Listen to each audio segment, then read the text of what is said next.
Welcome to the Architects of Latino Success podcast. I'm your host, Joe Castillo, and today's guest is someone I've always admired for his ability to jump into the unknown, take on uncomfortable challenges, and absolutely thrive in those situations. Jona Gamboa is the founder and CEO of the Gamboa Real Estate Group. Starting in 2006, he quickly became a recognized leader in real estate, not only mentoring others, but also empowering clients and his community along the way.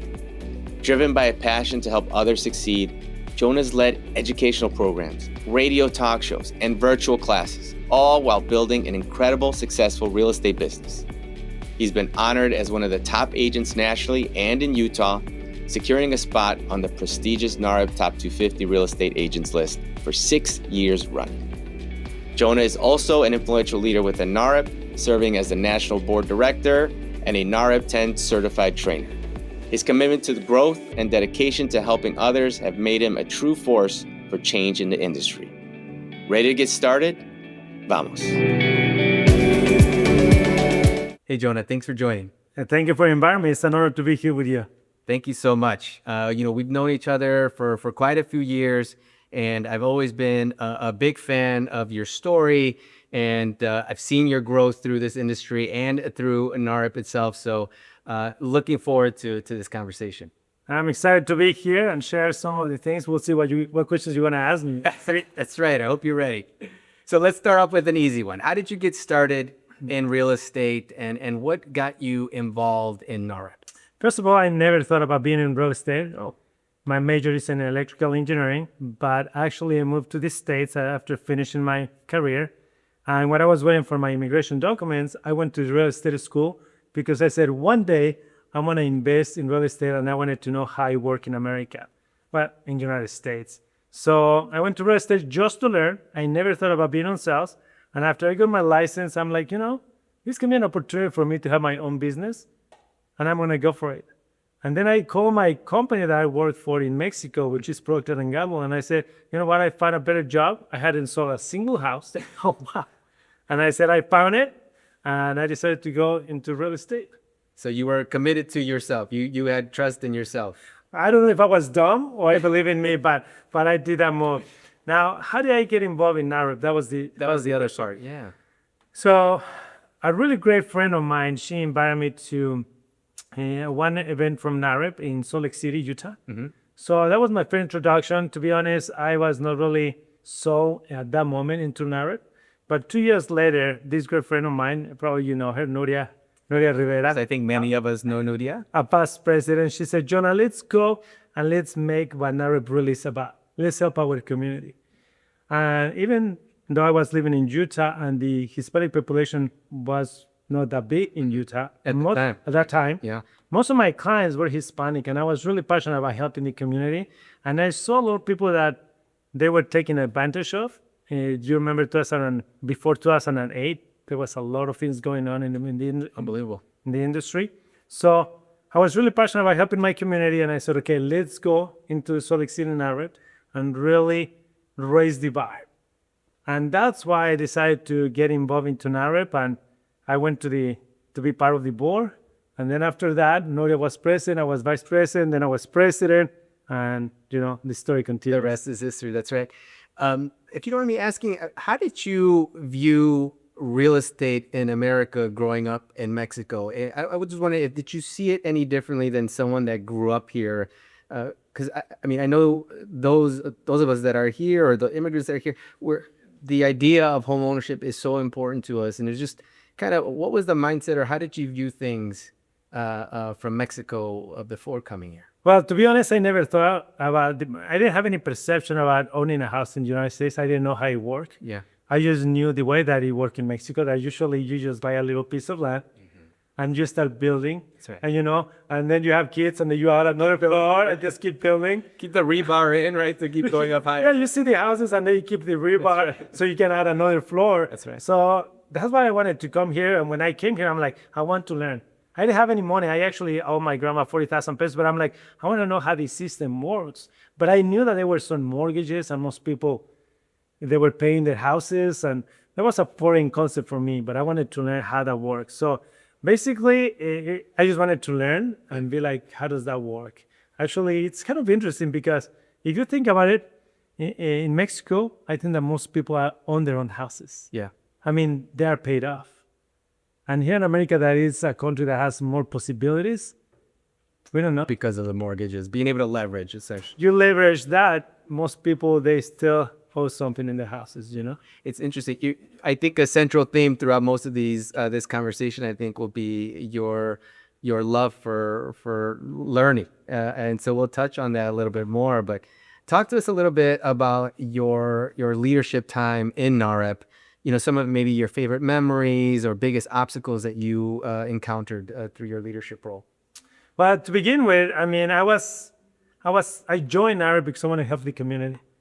And at the beginning, I remember in 2014, 15, when we started this chapter, well, the chapter was already there, but when we really want to make a difference in the community, it was challenging to just adapt to the rules of nationwide. There were some rules, some changes, and sometimes we live in a scarcity mentality.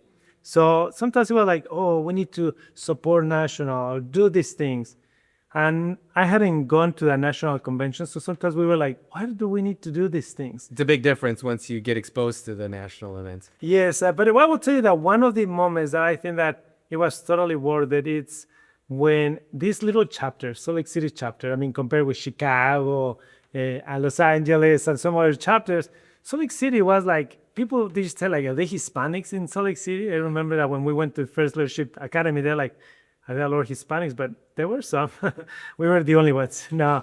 But I remember that we were able to bring a production with Jerry Asensio, 53 million and what. Yes, amazing. And I remember that in the moment that he said that, we started working all as a board, and we sold out that theater. It was a theater, and we sold out. And I remember that Jerry Asensio came, Omar Tejera came to that event, and it was a challenge, but it was so nice to see that story being told to the people. I remember that I had invited over I don't know if it was 100 of my clients. Oh, wow. I'm like, You really took advantage of I'm like, hey, I want them to see the experience, because as an immigrant, I mean, when you see that production, It's amazing. it's amazing because you remember either you did it or your parents or your grandparents. So that was a great victory because it was a success as a board, but also it was a great moment that we brought NAHREP and to Salt Lake City in a different way. It's interesting. You have experience with a up and coming chapter at Salt Lake City, an up and coming city. And so do you see that as one of your biggest strengths, having that experience through because you're a trainer as well for many of the chapters, and many of these new chapters that are coming up are in similar situations or cities as what Salt Lake was years ago.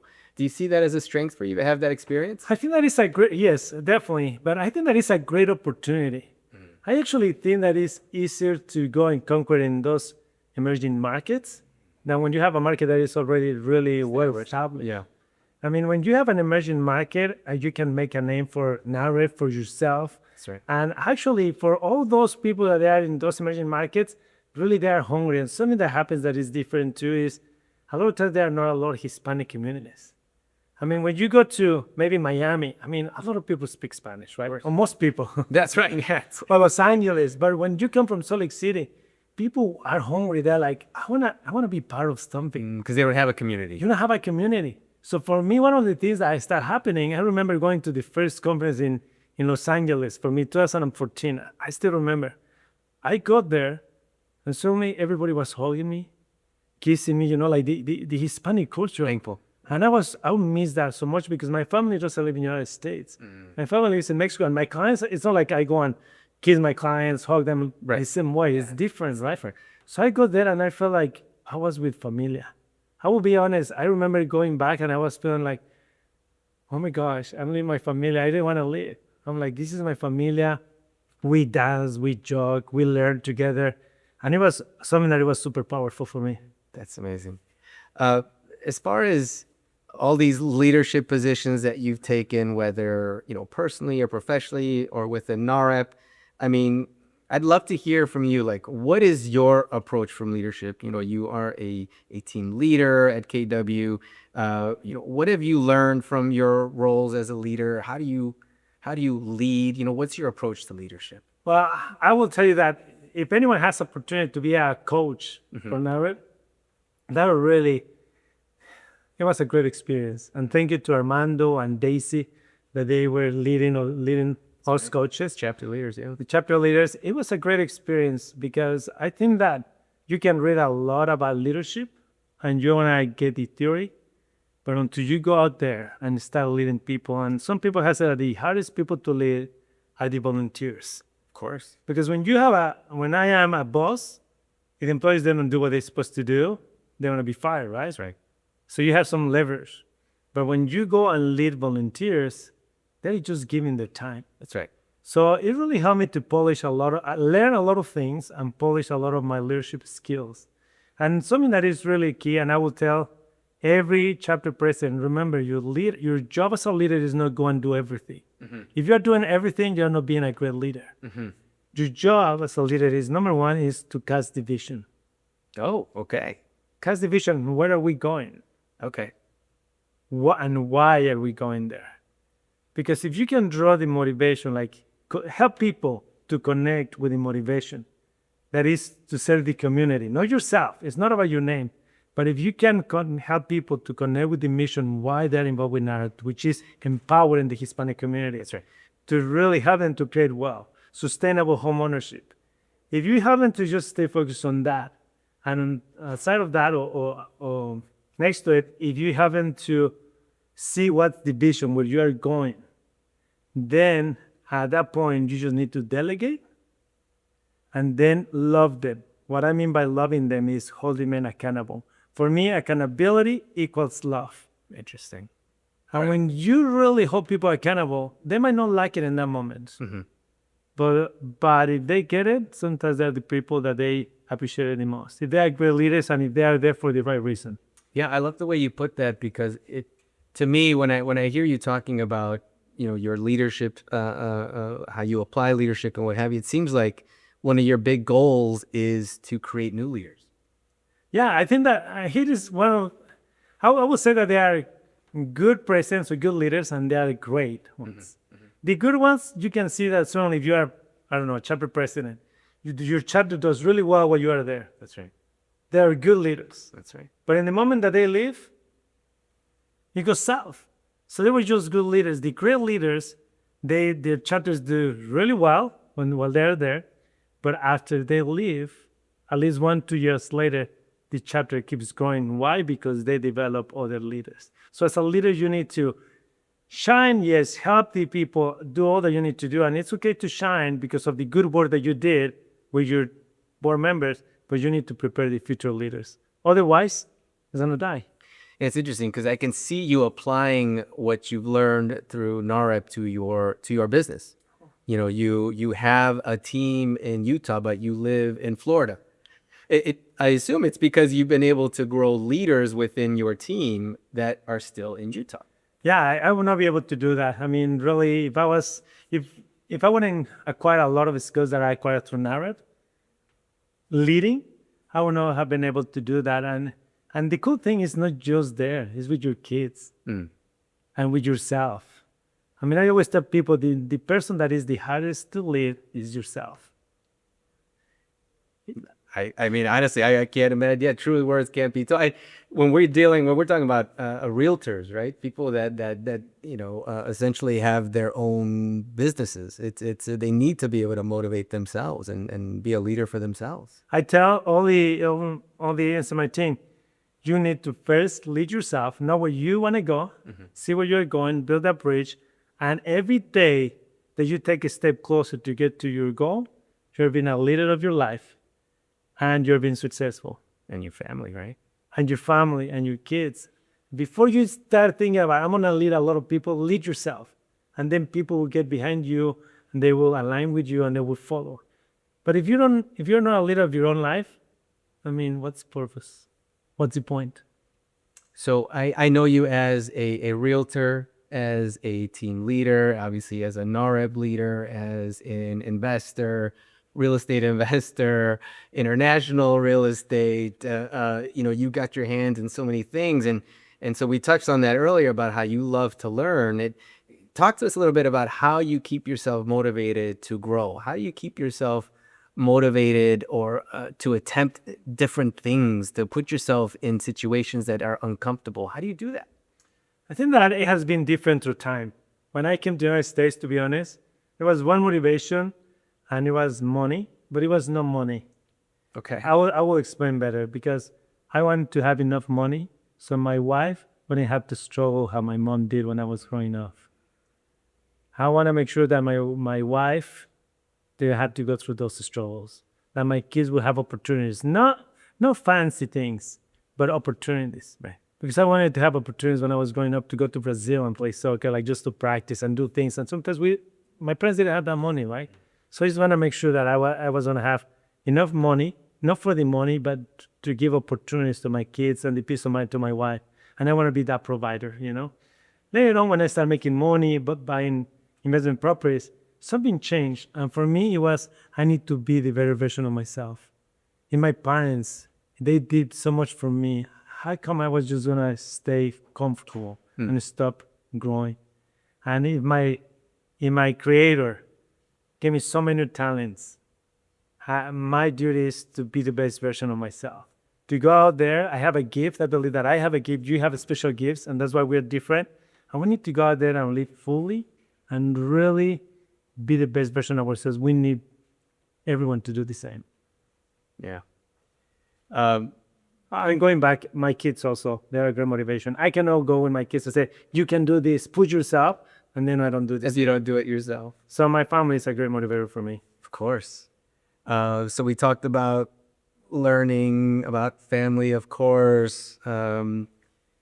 Talk to me about, these are just some fun questions I have and I like to ask everyone here. But, if you were to write a book, okay, what would the title be for that book? And what would be that central theme that runs through it that people could take away once they're done reading it? I have put a little bit of thought to that. I'm like, man, a book. There's so many books that I want to write at the point, right? But I think that being relentless. All right, that's the title. Relentless. Relentless about life. Okay. I think that relentless about being the best version of yourself. I mean, I think that will be the title. Relentless about being the best version of yourself. Because, I mean, we are all in different stages. That's right. There are people that are really successful at some things. Different people have different talents. And sometimes I need to remind myself, it's okay. You have your own talents. And you are gifted in one unique way. All that I need to do is to do my best and keep learning, keep pushing myself to give that gift to. So be comfortable with yourself, but you still push yourself. Out. Oh, yeah. There's a different thing being okay with yourself or being happy with who you are. Yeah. And another thing is to be a mediocre, right? It's not that. It's really to pushing yourself to be the best that you can become. That's right. Or that you can be. I love it. I can't wait to read it. Okay, that's good. A deal. And so last but not least, what belief or habit do you hold that most people would find unconventional, okay, that you think has made the biggest difference in your success?